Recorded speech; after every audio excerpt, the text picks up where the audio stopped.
They believed in me. I didn't have hardly any money to my name.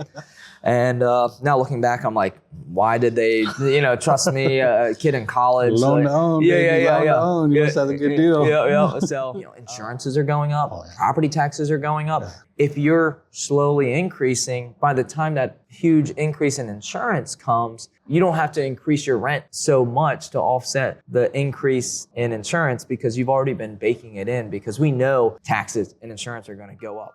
Your principal.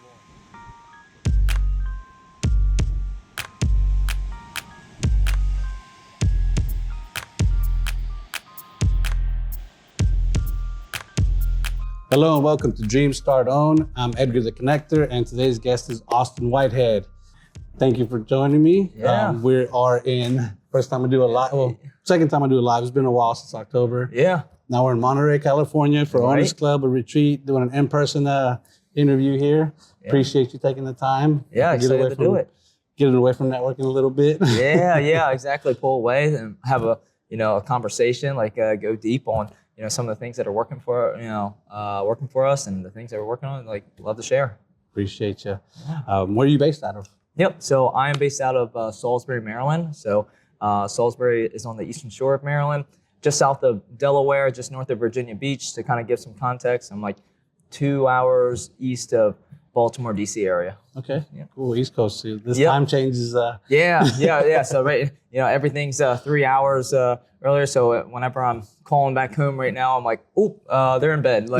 So, but no, it's been good. And it's been such a great time to see everybody and reconnect. And it's like a family reunion. It really is. So it's super cool. Such a good energy here. Such a good vibe. And the presentations were just next level. Oh, yeah.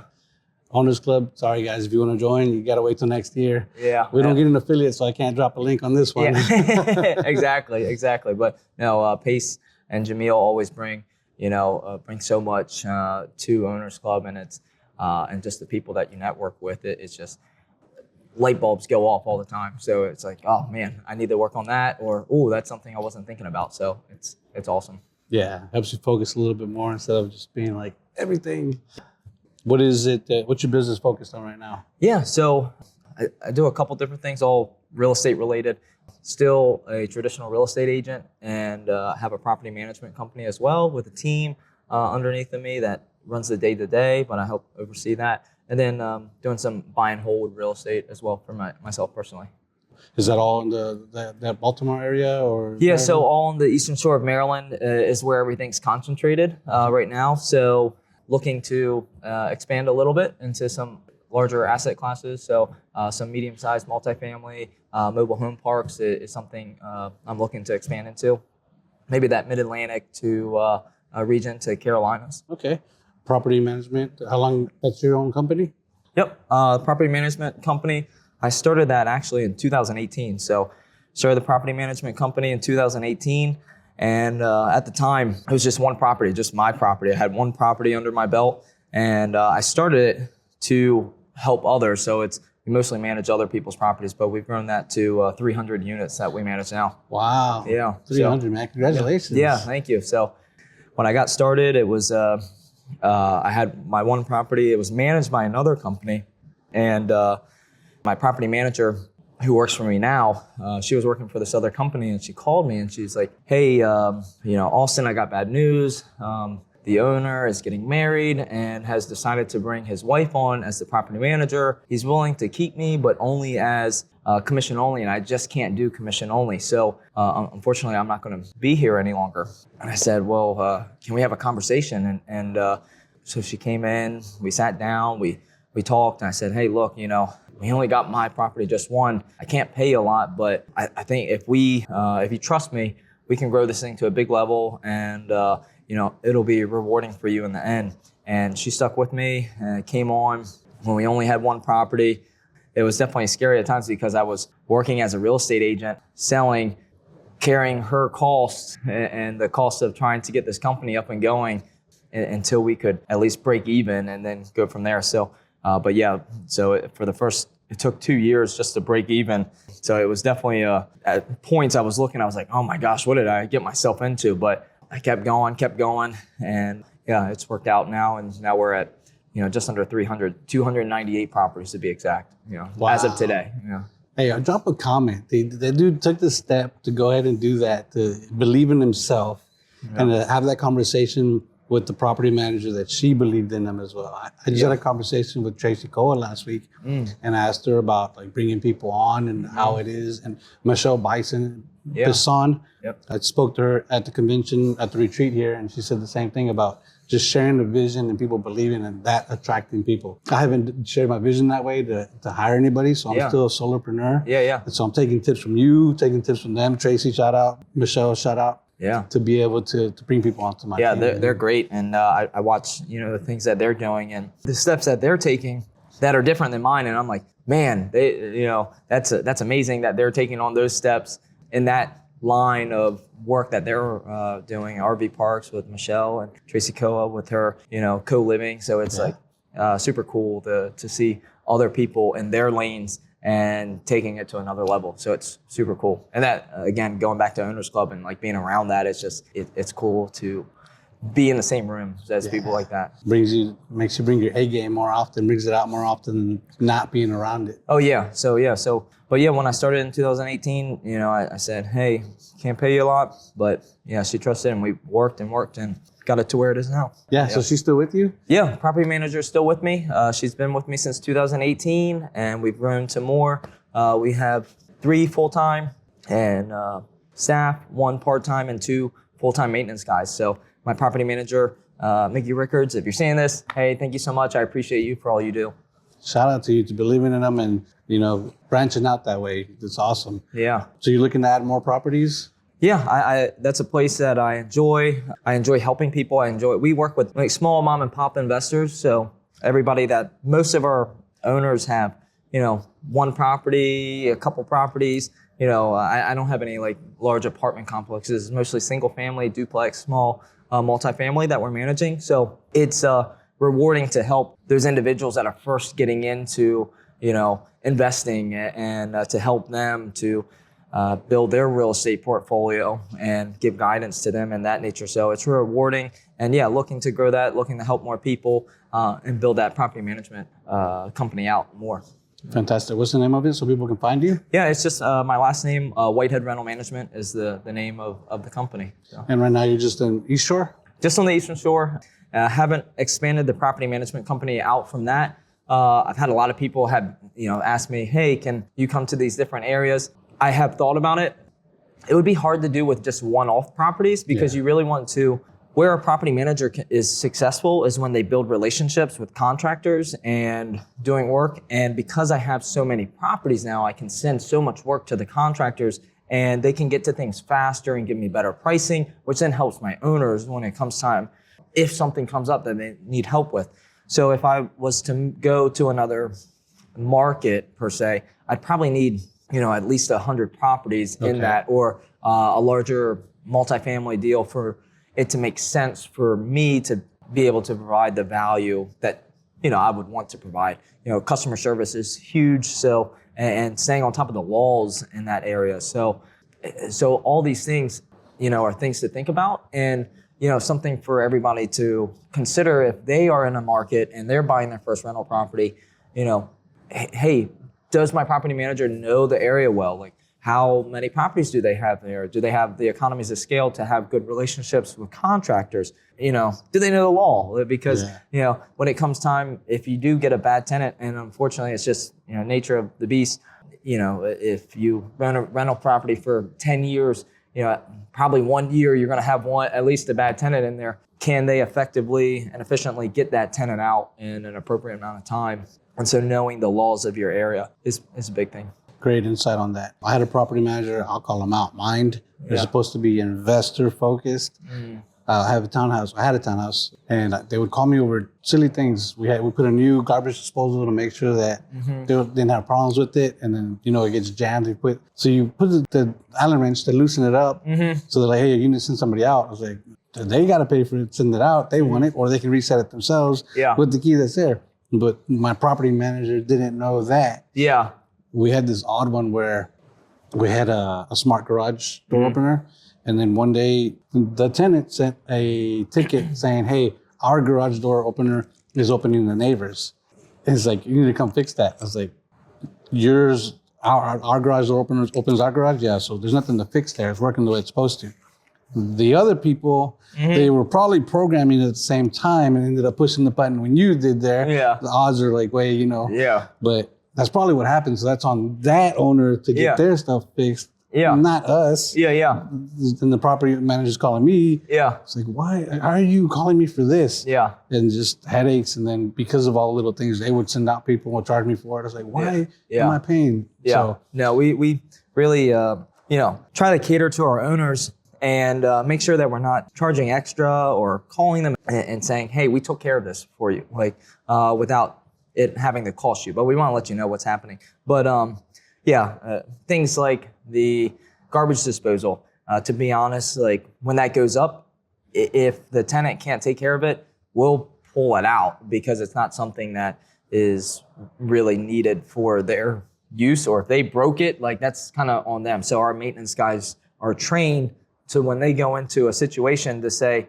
and assess it, is this a tenant issue? Like, did the tenant cause this, or was it a natural cause? And hey, do we need this extra component? Like, so the garbage disposal really isn't something that they need, or if they can't maintain it on their own, then hey, we're not sending people out here to spend money for this luxury. And that is an experienced tip. So one thing I did in my rentals, I took out ceiling fans because in Texas, I don't know if it's everywhere, but if you have a ceiling fan and it goes bad, you have to replace the ceiling fan. Yep. So I took them all out for that, but I never thought about the garbage disposal, that if that were to go bad, it'd be better to take it out. So that teaches me for next time. Yep. Yeah. Hey, drop a comment on any bad property management things that you've had. Yeah. I take the ceiling fans out of the rental properties just because most people don't clean them. Yeah. So they sit there with dust. They just don't look good. And then your tenant then complains that, oh, I have allergies or there's, all these things. And a lot of times it's their own doing. So, or if they have pets in the, whatever it is, dander, dander and all the things. So I take the ceiling fans out for that reason. Kids can do a lot of things, jumping up, grabbing on pull chains. Say, my pull chain doesn't work now. Well, because your kid was jumping on the bed, grabbed the pull chain and it broke. And now you're asking me to replace the ceiling fan. Yeah, I don't, if you have a rental property, I would just skip the ceiling fan, unless it's a nice property, like unless it's a higher end. But if it's not, if it's just a standard rental, I don't think you need the ceiling fan. Like, so remove ceiling fans, garbage disposals. We had a built-in microwave, but we made sure we put that in the contract that if that happened to go bad, that we weren't going to replace it. We would put just a regular vent hood. Yeah. Just so, because we know we would have brownouts. Yep. And the sensor would go out in that microwave. And I didn't want to have to fix it anymore. I got tired of it. So I just, because it was there, I left it there, but we put that in the contract. Yeah, it's on our lease that if there's a washer and dryer in the property, that it's there for their convenience, but that if it goes bad, that the tenant is responsible for, the owner does not have to replace the washer and dryer because it most likely broke because of misuse. So a lot of times the owner will choose to put one in there just because, hey, we got a good tenant and he's pays on time, or she, and we want to have this as a convenience to them. But if we have a tenant and the washer and dryer breaks 3 times over again, we know it's because of misuse, and it's in our lease that, hey, this is a convenience to you, but not something that is required to be there. And that saved us on times where you have people putting in too heavy loads into washing machines and they break. And so we have that verbiage in there. Our lease is actually 41 pages now. So, wow.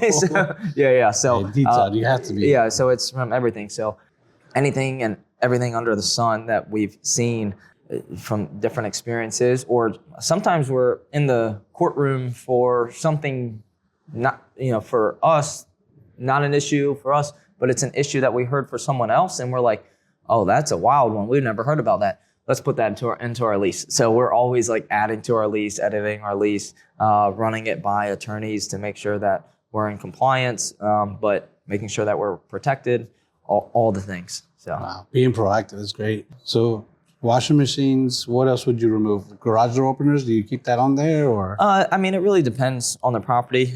If it doesn't work, or if it if they break it or lose it, like we're not going to just replace it for them.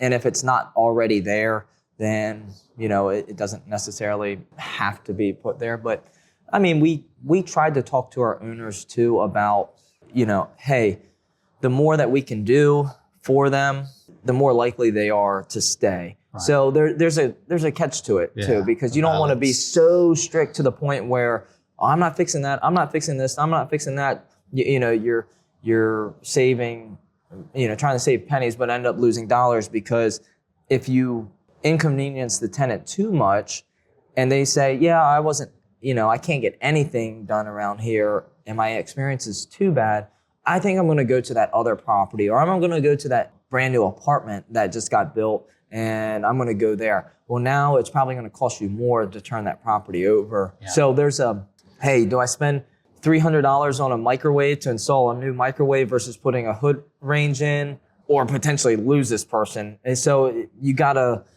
see, a way it out. But if it's, hey, this guy, they're on their second microwave, or third microwave, hey, we're giving you a hood range. There's user error happening here now. So, right.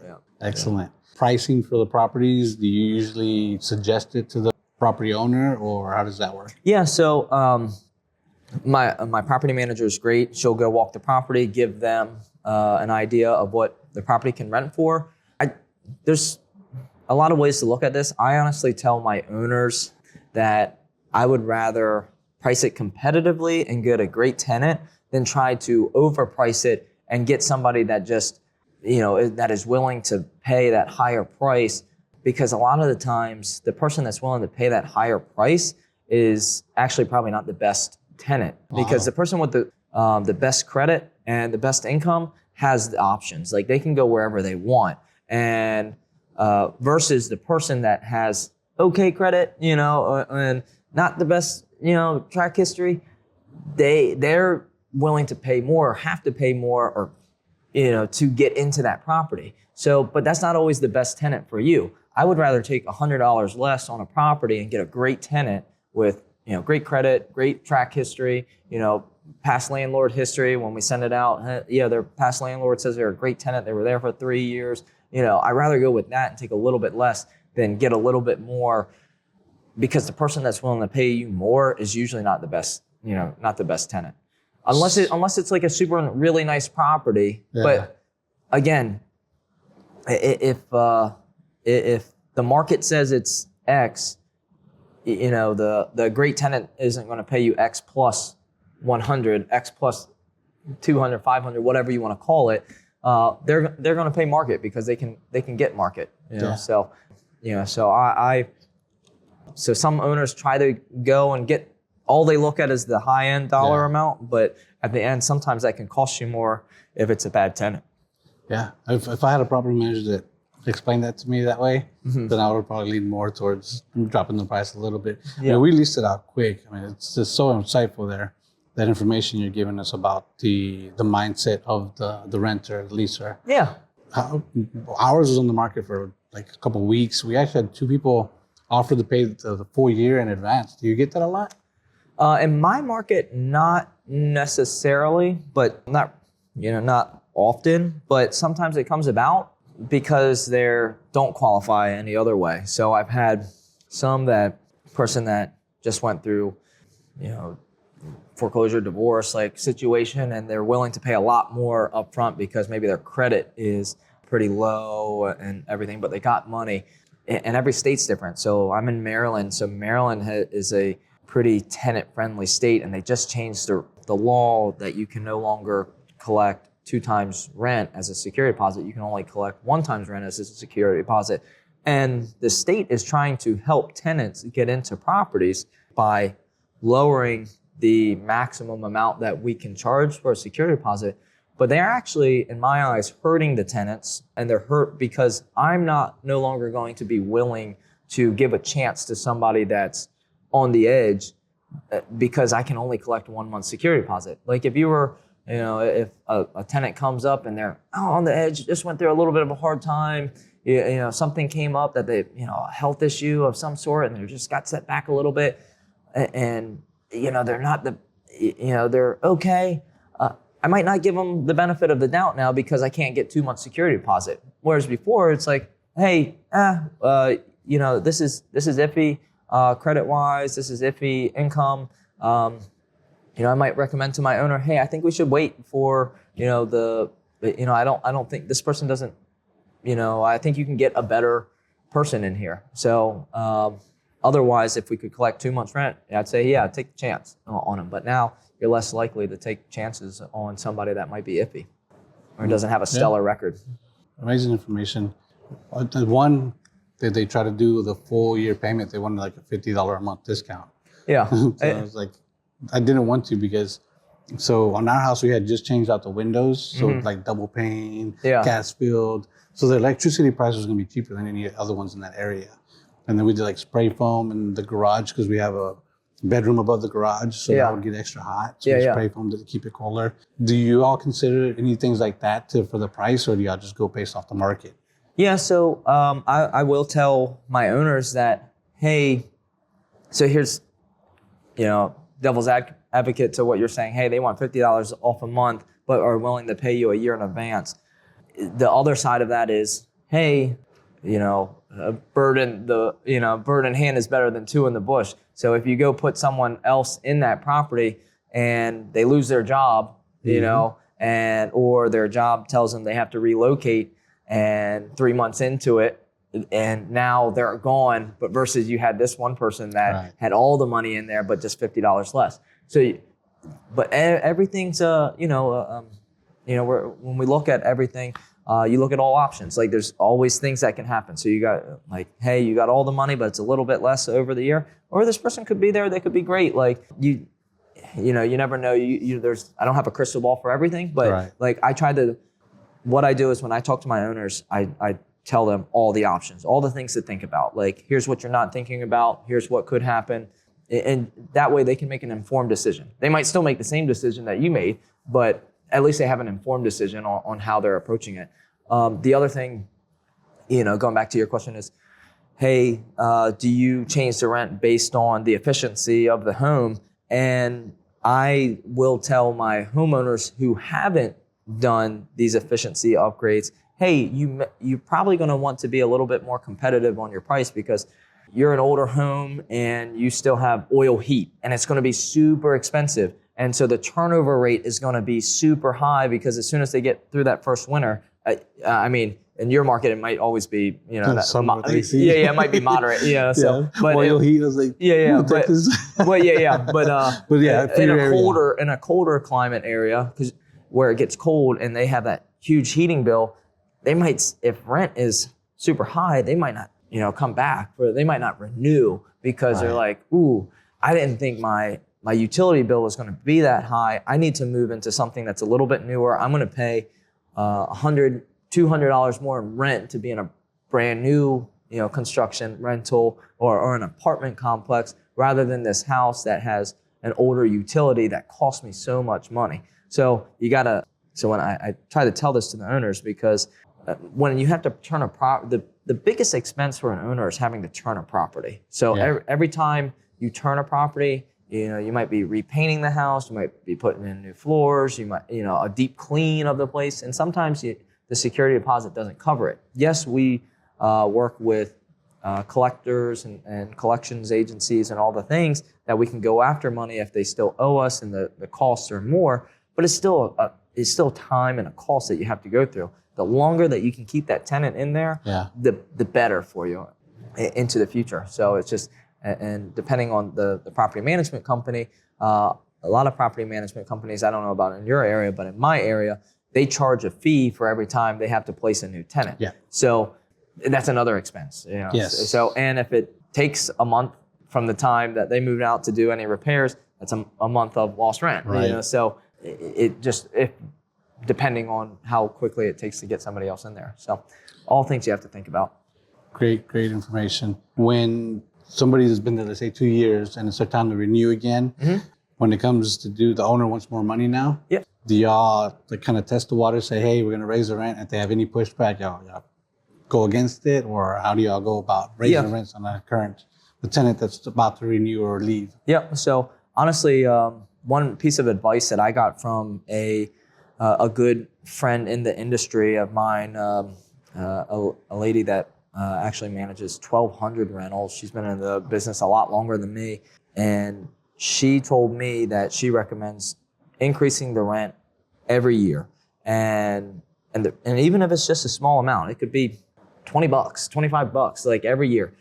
The reason why and I was like, they're a great tenant. I don't want to lose them because I'm increasing the rent, or anything like that. But the reason why they do that is because, unfortunately, in the United States, it's just natural that we spend everything that we have. It's just natural. So if they got a great deal on rent, they've lived in this place for, I don't know, 5 years, and they're underpaying on rent, and rents never got increased because they're a great tenant and all the things, they adjust their lifestyle in other areas so they go buy that more expensive car. They go out and eat more often. They adjust their lifestyle because they're not paying that much in rent, and then they're spending way more over here.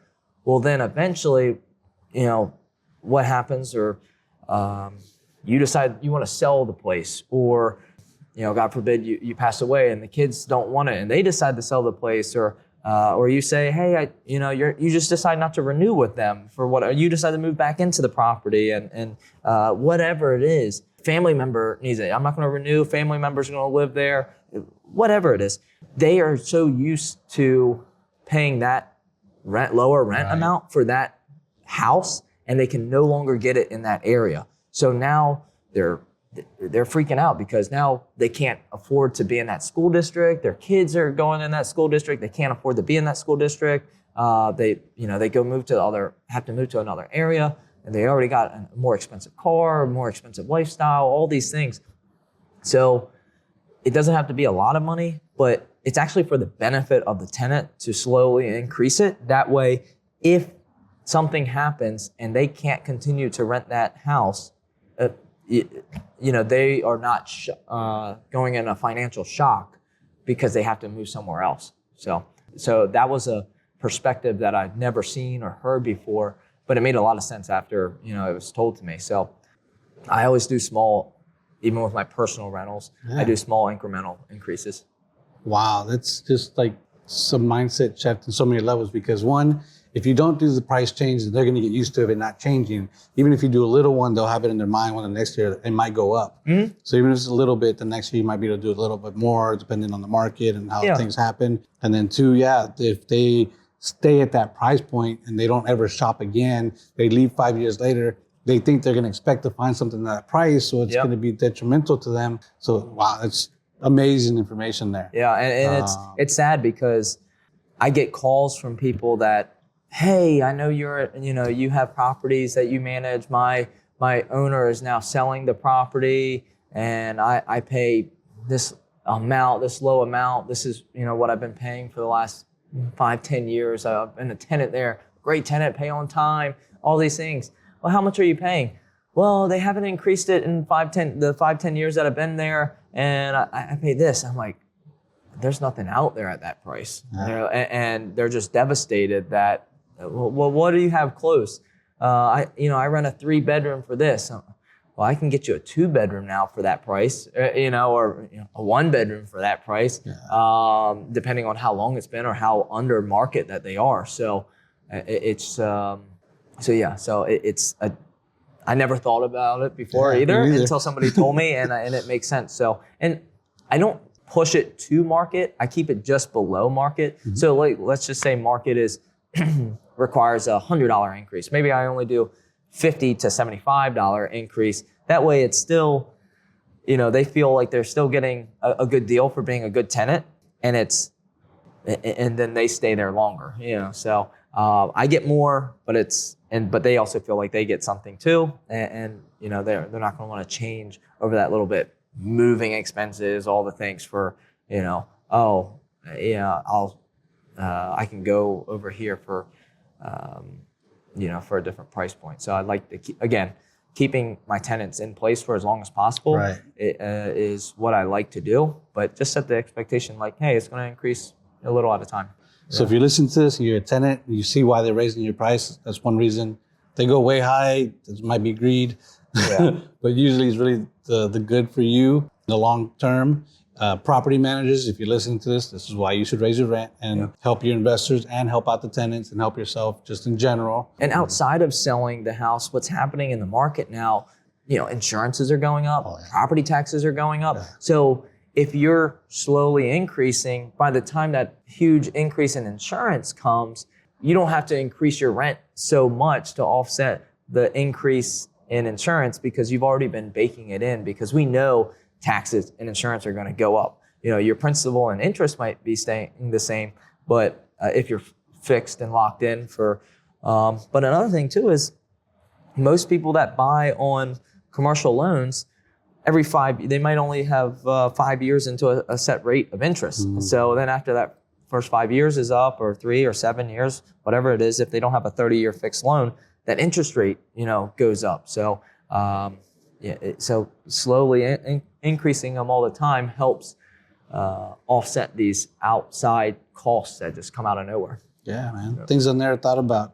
Mm-hmm. Drop a comment if you knew something about that. You give Austin a like. Subscribe to the channel. It's free. Doesn't cost you anything. You get more information. This guy's dropping bombs. So much information that I never learned from having my property rented out in the 2 property management companies I went to. I'm really big on tech and smart devices in my house. Mm-hmm. Like I had a smart garage door, smart thermostat. That's a lot more common these days. Mm-hmm. Smart light switches. If a homeowner invests in that, could that help raise the price of the rental at all? Or yeah, I think it definitely sets you apart from the other properties, and it's going to help you with your rentability, like how quickly it gets rented, how much more am I really going to be able to pay for that versus the other. It's kind of hard to say. It probably depends on the market. If no one else in the market has it whatsoever, then yeah, maybe a little bit. But if it's more standard than not, then you might not get that much more for it, than the other place. And it just kind of depends on your market too. What is the expectation? So if you're in Silicon Valley where tech's high and you don't have any tech in your home, you might get less money because you don't have any tech in your home, and versus if you do have tech in your home, you're not getting any more because everybody has tech in there. So it just kind of depends on the area too, but probably not as much. So there's certain things too, like I'm coming from the property management side, and I'll have owners that'll ask me, hey, if I'm going to invest this huge amount into the property, do this huge renovation, how much more money am I going to get for it? That you might not get as much for it as you're thinking. So really running those numbers with your property manager and say, hey, how much more can I get for putting granite countertops in versus not granite? What's the stainless steel appliances versus not stainless steel appliances? And then do a return on investment on that. So if you're looking for a 10% return on your money and it costs you $10,000 to put granite and stainless steel appliances in your house, but you're only making, an extra $500 a year, you might say, oh, that's only a 5% return on my money. I'm not going to do it. Versus, I'm going to get an extra $2,000 a month or $2,000 a year for this $10,000 investment. You might say, I'm going to do it. Yeah, so another thing you might want to look at and talk to your property manager about before you go and make large investments is, hey, how much is this investment going to make me on extra rent? So I like to look at everything return on investment. And you might say, hey, if I want to make a 10% return on my investment into my house, so let's just say it costs you $10,000 to put granite and stainless steel appliances in, and if you're only getting $500 more a year out of your property, that's only a 5% return on your money. And you're like, I don't think that's worth it. Unless every other house in the neighborhood has it, maybe it's not worthwhile. But if it comes back and says, hey, you're going to make an extra $2,000, a month, or a year on your property, and it costs you $10,000. That's a 20% return on your money. Right. You're like, shoot, sign me up for a 20% return on my money. So these little things are, things to think about, with what you're going to do. And, you might say, hey, I changed out the sink faucet. well, the sink faucet probably isn't going to, do anything for you. It might just help the rentability of it because it's newer. It's probably like only 20% of people even notice that. Yeah. They might not Unless even it's notice. really crappy. Yeah. Hey, I changed the door handles on the doors. Like most people aren't going to notice that. Right. So that doesn't typically have a return, but it might help the rentability, which if you can rent it faster, that also has in itself a return because it reduces your vacancy rate. So something to think about there too. Fantastic.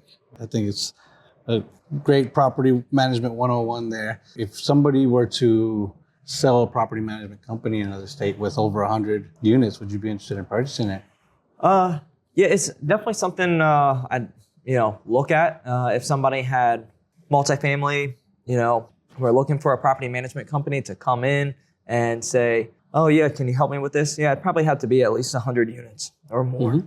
So us being an owners club, we always talk about business purchasing, Yep. buying businesses or taking over businesses because of the baby boomers that are leaving the industry and they don't have anybody to take over the business. Yeah. Would you take over a property management company outside your area if it had over 100 units? Yeah, so I've definitely it's funny that you asked that. I have thought about looking at acquiring other property management companies in my area. As far as outside of my area, I haven't looked as much as that. If somebody had that many properties and came to me and said, hey, would you be able to look at this and doing property management on a property already? I'd have more interest in that just because I know the clients are there. And buying another property management company out of area, I'd have to do more due diligence on just because are those properties being well run? Are those owners interested in keeping the properties? Are those owners thinking of selling those properties? And that's why the property management company wants to get out because all their owners are wanting to sell. So there's a lot of things to look at there. But if somebody said, hey, I got 100 properties in this market and I needed a property management company, yeah, I would look at that. But as far as buying out other property management companies, I'm looking a little bit more in my area first. Right. Expand that out. And then, but yeah, I would have interest in other areas. I also have interest in expanding my own portfolio. So right now I'm kind of in my backyard, but I would be open to looking at medium-sized multifamily or mobile home parks, kind of in the Mid-Atlantic or Carolinas, and to go there. So I think I could bring my property management experience to acquire, a little bit bigger asset class in a different area. So that's something that, I'd also consider. Excellent. Let's get Austin out of his comfort zone. So if you know somebody that's about to retire that wants to sell a property management company and they have over 100 units, hey, send them a deal. You get yourself wedged into it. You'll be like, you know what, this is a good deal to pass up. And he's going to get out of his comfort zone and pick up some more properties. I mean, if it looks right and everything checks out and, I won't say no. I won't say no right off the bat because you got to look at all the things. They're willing to, own or finance something or they had a, skin in the game that, hey, and that's one thing that we learn at Owners Club is that like you said, anybody that's retiring and it's getting out of it, they want somebody to come in, take over.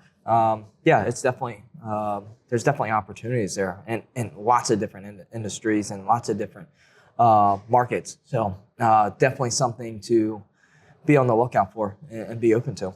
Fantastic. So going to your personal portfolio now, not including the property management, what type of properties do you have? Yeah, so all of mine currently are single family and small multifamily. So the small multi are just duplexes, triplexes, but everything's kind of in my backyard right now. So I'd be open to expanding into other markets. If I'm expanding into other markets, I would like there to be more units just because I can't be there. I can't use the contractors I have. I got to hire it out, all the things. I can't be as on site with it. So having more units kind of reduces the risk because if one tenant moves out, okay, not not so bad. I got these other units that are covering the mortgage, so I don't have to worry as much about that. But yeah, currently I is single families and small multi in my personal portfolio. How many doors do you have? I'm at just over 20. Awesome, man. Yeah. Congrats on that. Yeah, thank you. So it's 15 properties, I think 21 units. So Are they all single family rentals, long-term rentals? yeah, all of mine are long-term rentals. I don't have any short-term. I do have some properties that I rent out to nonprofits as well. Okay. So I work with a lot of nonprofits that work with individuals with disabilities. So that's a passion of mine. Awesome. And working to help them out, provide affordable housing for them. I don't provide the caretakers or anything of that nature. I'm just the landlord. So I know some people are looking at co-living and being more of that caretaker, providing the services for individuals that are living in their homes. And that's not something I'm, doing. I let the nonprofit handle that side, but I rent to them.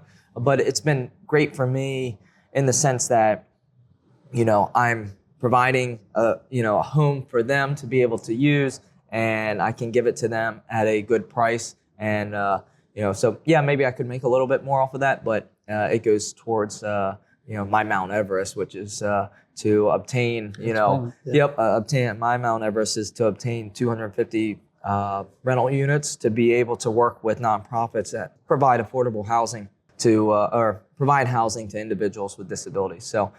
So for me, it goes towards my calls, and I feel good about it. And honestly, they're a great partner of mine because they'll lease the property for a long time. I talked about I like having tenants that'll be there for a long time, Right. And they typically will sign a 3-year lease. So I have 3 properties now that I'm about to go into my 3rd 3-year lease. So effectively, they'll be in there 9 years total. So I get, the rental income plus the debt pay down, from one tenant, and I don't have the cost of turning it over. So it keeps a good situation. Yeah, it's a good situation for me. Yeah, I could probably rent it for a little bit more, but it's been good. Right here, that's priceless. Oh yeah, exactly. So it really makes me feel good that I can help them, and need to meet the tenants as well. So I can go walk the property,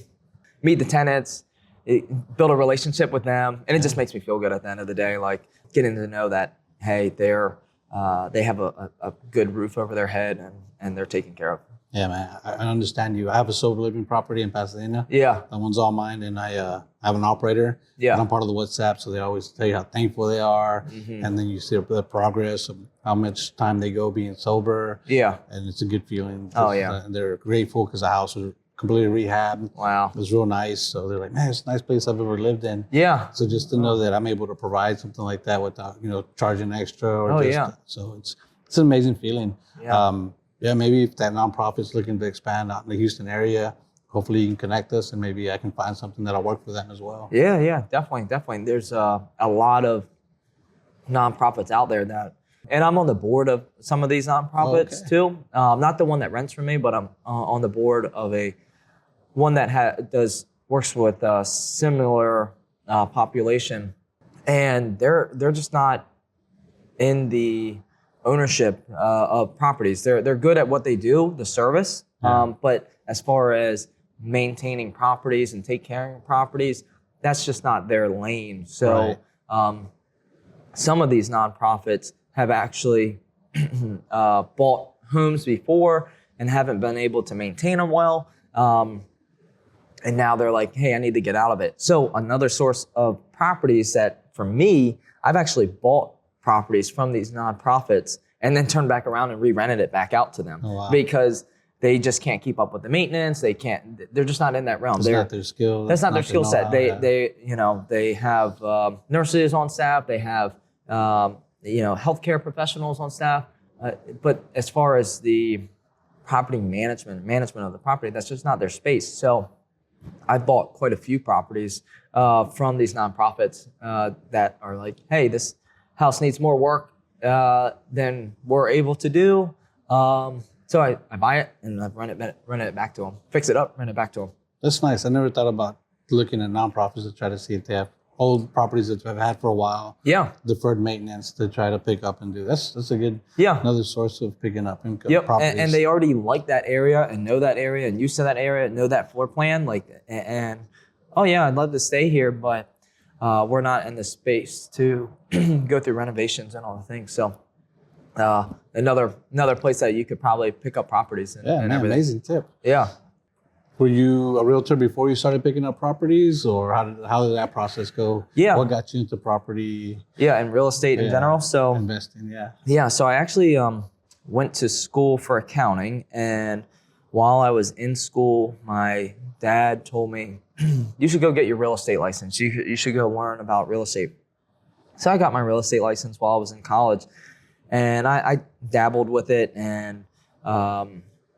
but didn't really do anything. I was like, I'm going to school for accounting. I need to work in accounting. That's what I went to school all this time for. So I graduate with my accounting degree. I go to work in the big city, Baltimore, DC area to work. And that's where I found out what real traffic was. And I was like, man, I don't like it up here. I want to go back to the Eastern Shore. It's more where I'm from is more rural in nature. So I ended up going back to while I was up there, I said, I called my dad and I was like, you ever think I could go into real estate full time? And he was like, yeah, I think you could. And I was like, okay. And I hadn't really jumped on it yet, but that was the first conversation where I got validation from my dad that, hey, yeah, if you decide to do that, like I'll support you. Even awesome. So that was cool. And then, but I ended up going back to school during nights, and because I was working on getting extra credits to sit for my CPA exam, and so I'm studying or taking classes at night so I can get the extra credits for the CPA exam. I'm working during the day in the accounting industry, and I find a property to flip, and so I ended up going to a hard money lender. I said, hey, this is the deal structure, all the things, and they believed in me. I didn't have hardly any money to my name. And now looking back, I'm like, why did they, trust me, a kid in college? Loan to own, baby, loan to own. You must have a good deal. Yeah. So I was like, why did they trust me? A kid in college, working part-time, going to school, in the nights, like, why did they trust me to do that? But I'm thankful that they did. And so I bought the property, fixed it up, and then went ahead and I finished the extra credits, and I started studying for the CPA exam. While studying, I sold that property, and I flipped it and sold the property, and I was like, wow, I can make money in real estate. Yeah, light bulb went off. I was like, I can make money in real estate. And I had also helped a couple people with buying and selling property for themselves. I was like, I think I could do this. And so I didn't even fully sit for the CPA exam, and I called the company I was working for, PricewaterhouseCoopers, and I said, yeah, I'm not coming back. So, wow. And leap of faith. Yeah, yep. So I, at that point, I just, all in. Yeah, went all in on real estate, and decided I'm doing this full time. That was September 2015. So almost 10 years now. 10 years, yeah. Yep. So, but yeah, and at the time, I wasn't married, didn't have any kids, like all the things. I moved back in with my parents, like to do real estate, and so took a chance on myself doing that, but I didn't have all the overhead of me, and I said, hey, if I'm going to do it, now's the time. If it doesn't work out, I can go back, work in the accounting industry, and but yeah, no, it paid off, and I've worked as a real estate agent from 2015. I still am a real estate agent, and I sell since 2015. I have sold to buyers and sellers. Right. just over 430 properties. So Wow. as an agent. So yeah. So You're a hustler agent. There's a lot of agents out there that don't do that. What's holding you back? Yeah. So he's fixing and flipping and selling real estate. yeah. So God's blessed me. I've probably averaged about 40 to 50 homes as an agent. And then 2018, that's when I started the property management company, and still have both to this day, and slowly picking up properties too for myself. So those two keep me busy. So as far as buying properties for myself, it's like my focus has been on the real estate agency, growing my business there, and also the property management, growing that up. And so as far as properties for myself, rentals, it's over that 10-year period, it hasn't been as many units for myself, but I want to, that's why my aspiration now is to go after, some more units, Right. so to scale it out. So go from there. So. Fantastic. So going back to what he said, you heard he quit his accounting, quit CPA to go all in on real estate because he wasn't married, didn't have any kids. So that's the best time. If you're young and you haven't, don't be afraid. Go. You have nothing to lose. Worst thing, you got to stay with your parents. You've already done that for so many years. That's the best time to try to take these risks because you have so much uplift to it. Don't work with somebody. You teach people on property management. You work people.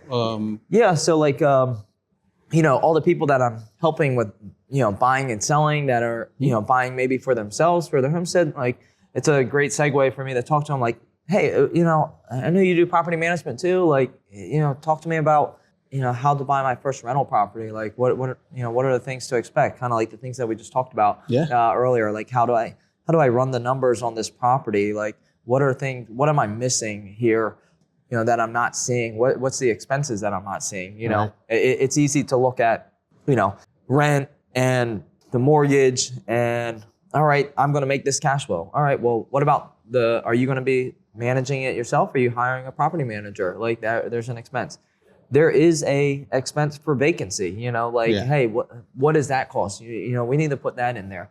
We need to make sure that we factor in the ongoing maintenance that's going to happen with it. Because if you have an HVAC system, you're probably going to want to get that service once to twice a year at $150, per service. That's $300 that's going into, coming out as an expense. So we need to factor that in there to the equation. And then we have capital expenditures, which are the costs that we need to put aside for that future replacement, because that has a cost too. We don't want to pull out of our profits, to pay for that. Like that profit percentage is what we were, we wanted that percentage of profit. We wanted whatever percentage we wanted. That's the percentage of profit I get for my investment. So I need to factor in the cost of that future and, investment into that HVAC system. So maintenance is one line item, but then the amount that it's going to cost you in the future to replace it is something that we also need to factor. A small piece of rent every month needs to be allocated to that future expense. The HVAC system, the roof, the hot water heater, all of it, because all of it has a life expectancy. Yeah. Very wise information there. So if you don't have anything to lose, you're living with your parents, don't have a wife, don't have kids, take the risk. Mm-hmm. There's people out here that will teach you. Look at my other podcasts. There's so many different avenues to go. Property management, fix and flip, community living.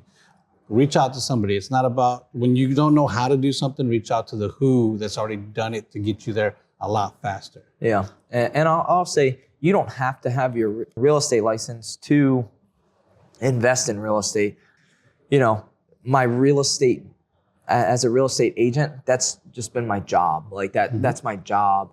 To be a real estate agent, and that's how I make a living, as my day job. So, some people have a day job at a W-2.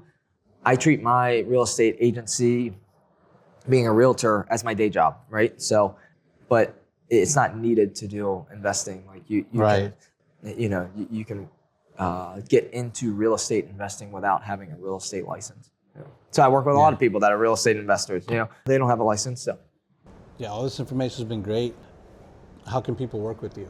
Yeah, so I love to work with as many people as I can. I love to help people. So if you're interested in the real estate space, have questions, they can reach out to me. They can reach out to me on Instagram. My Instagram's Austin Whitehead RE. My email is awhitehead@whiteheadre.com. Find me on Facebook as well if that's where you're at. But yeah, no, they can definitely work with me. Like I said, I mentioned that I still do buy, properties on the Eastern Shore of Maryland and Delaware. So I buy properties there as buy and hold properties, and but I'm also looking to expand into, the Mid-Atlantic region, Carolinas, for some medium-sized multifamily and mobile home parks. So if you know anybody looking to sell something of that nature, keep me in mind. You have your buy box set up yet? Yep. So I have a buy box with those two, and like we mentioned, the single families isn't like single families. I will buy those still in my area, but going outside of the area is a little bit bigger units. But yeah. Is your buy box at your website? I have it through Owners Club, so I need to get the website out. It's not on my actual, not on the real estate, sales website, Okay. yet. So, but I need to put that out there too for people to go. So when he gets it, he'll send me information. I'll put it in the description. So hurry up and get that done. Yeah, exactly. Yep. So need to get that done too. It's okay, cool. So they can reach out to you that way. Workshop, man. Are you gonna do a property management workshop anytime soon? I've never thought that I had enough knowledge in the space to provide a workshop, but it's something. I think you do. I've learned a lot from you already. Yeah. Yeah, you can definitely break this down and show how people to be good property managers and not have to me firing two other ones the way I did. Yeah, no, it's definitely, you've definitely given me an idea. If you think that there's enough there to learn, it's definitely something I could, hopefully provide value in and to teach people, hey, if you want to be a property manager in your area, best practices and all the things. So yeah, it doesn't even have to be for somebody that's starting a property management company. It's for people that are already having it. Yep. Things that they haven't thought about, things that they haven't experienced. You have almost 10 years of experience doing it. Yeah. So you're going to definitely be able to provide value for people. Yeah. So let's get your workshop done by November. Yeah.